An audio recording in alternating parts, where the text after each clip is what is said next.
Well, hey guys, so today we are going to do some basic skin retouching. We have two files that we downloaded. We have this portrait of a young lady and we have this action. Now, we talked about actions yesterday. This action is called frequency separation. Now, you may not see this icon. You might just have a blank little file because your computer doesn't necessarily recognize it. But this is this tablet has this kind of metadata that it allows it to kind of assign it a little icon here.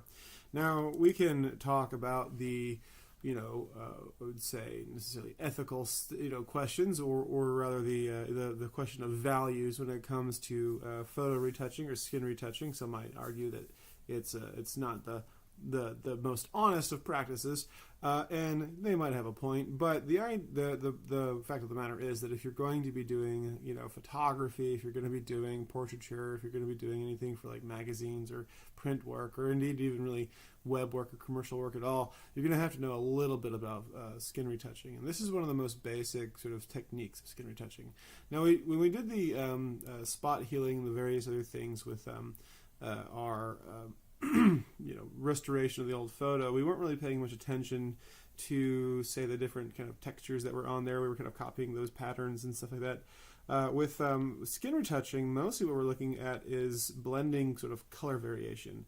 So if I were to say, anything about this, insofar as there are any things that one might want to reduce in intensity in terms of the color, I might look at like the areas beneath her eyes. Now, we wouldn't want to get rid of all the shadow there because that's obviously something there, but we might want to try blending it out to try to make it kind of have a bit more of a gradation from the dark to the light. We might do the same thing under her mouth and on the side of her cheek and stuff like that. Not necessarily flaws into themselves, but one of those things that when you are trying to sell an image, you would kind of look towards maybe like right here where her skin's a little translucent. We can kind of see the veins there again. Some of those things. Now, we want to be able to affect these color changes without really affecting the texture of her face. We don't want to blur the lines here. So we want to separate the texture from the color, and the way we do that is by separating the frequencies. And we'll explain what that means in just a second. So, this right here is an action. The way we get actions into Photoshop that we downloaded, that you should save this off of your D2L, is we go over to our Actions tab, and we should see a little sort of stacked lines here. And we click on this, and we find the action that says Load Actions. And if you go to the folder where you save this, the only file you should see visible is the Frequency Actions folder there. And so just press Load, and that will pop up, and you'll see there's only one action, frequency separation. And if you click on the little arrow there, you can see all manner of actions they do, all manner of things that kind of go on with this. There's several different steps to this, but it's suffice it to say, we'll see what it does in just a second. So let's go ahead and grab our image here, and we'll just slide that into Photoshop. And we'll click on Frequency Actions, the set, and we'll make sure we have this selected, and we'll just press play. And it doesn't appear like a whole lot happened, but if we compare our layers, the background is here, right? And then we have our skin and we have our texture. Or what we could call this the low frequency and the high frequency. So what I do is I'm going to zoom in just a little bit here, and I'll show you what happens when we take away the high frequency, particularly the texture. Right? You see it gets a little bit blurred.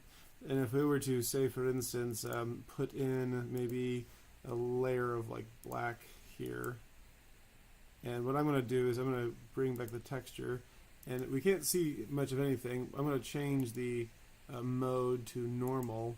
You can kind of see the outline of some of the lines of her face and the hairs of her eyebrows and some other things getting here and there. This is the texture of her skin. And so what we want to do is we want to, I'll put this back to linear light, and I'll get rid of this.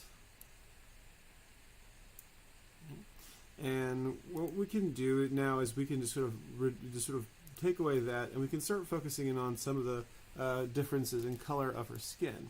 I'm actually going to duplicate this. I'm just going to duplicate this layer here, and the reason why I'm going to do that is you can kind of see the difference between, necessarily see that before and after, but mostly just sort of like you can reduce the intensity of your color correction. So let's just start right into it. Let's just go to our healing brush and let's find our healing brush tool. Now the healing brush tool, I'm going to go ahead and soften the hardness of it. I'll keep the spacing around 25%. I'm going to make this maybe like 30% or so. And I think 80 pixels might be a bit too small. This is a pretty big picture. So I'll just maybe put something like 100 or so. Maybe 200. And so essentially, when we use the spot healing brush, right? The healing brush tool, we have to use the same thing. We have to use the Alt key. Now I'm going to be just making small hits. I'm going to keep my finger poised over the Alt key. I'm going to take a sample, and then I'm just going to touch. Take a sample, and then touch. Small little things, and I'm just going to keep sampling and keep touching until I start to see just a bit more of a, we'll call it, variation between. So I'm just going to keep clicking, like, and just keep, so I'm just going to Alt, click, click, Alt, click, click, click, Alt, click, click, Alt. And I'm going to do this for a bit until I can kind of see a bit of a difference with sort of darkness of that little area underneath your eye.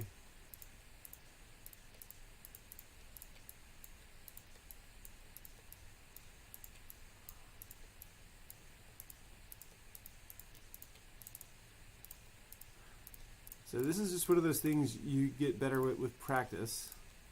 And not to say I'm super experienced with this, but I will say I have done a couple of retouches just for experimental purposes. Most of the people I take pictures of, it would be weird for me to do skin makeovers for. Alright. So I do the same thing to the other side here. Over here, and I'll see if I can't affect this a bit.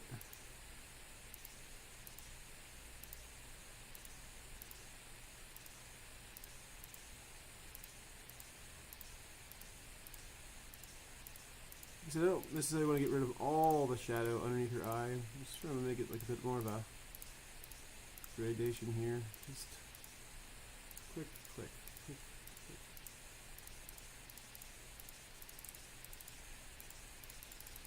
I'm just constantly sampling new stuff.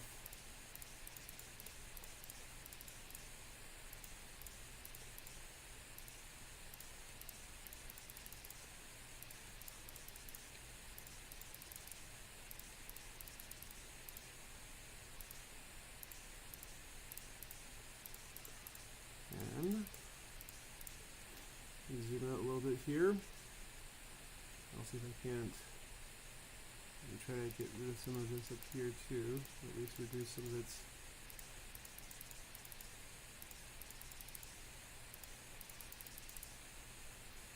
Alright, and we'll do the same thing up here a little bit. Okay, and we'll do the same thing to the sort of blue of the vein here that we see. And you can use the clone stamp tool for this too. I would say it might be comparable. But again, we're not trying to, necessarily erase different features ever. We're just trying to get things that blend a bit better, or at least reduce like the difference in coloration between one area and another. Let's see that blue's kind of going away now. Let's see here.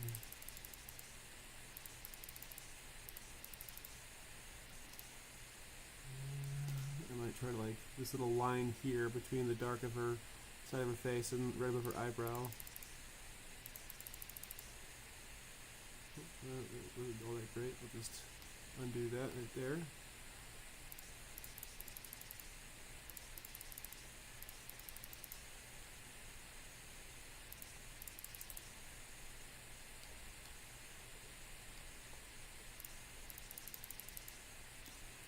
Okay. Oops.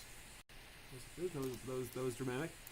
Alright, and so I'll do the same thing right here under her mouth, and this right here is a bit too light, so I'm just going to sample some of the area right here on the side of her cheek here, just sort of, I can't reduce some of the, I'm not going to reduce all the shadow, I'm just going to reduce some of the shadow here.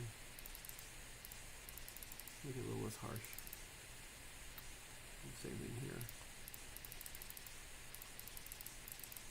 So once again, I'm just hitting Alt, and then I'm making little clicks here or there, just trying to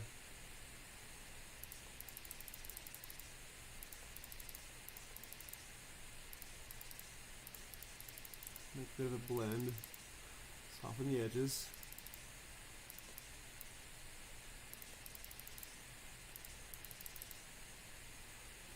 Okay, now let's pause here for a second. I'm going to bring back my texture here, and let's see if we can't see a difference between the two. I'll zoom out just a little bit here. So this is, we'll say this is before, and this is after. You kind of see some of the difference there. If you look right here around her eyes and around her mouth.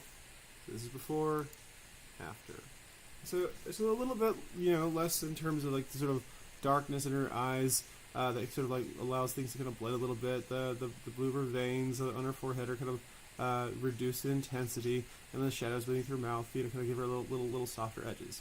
So these are all things that obviously one can do.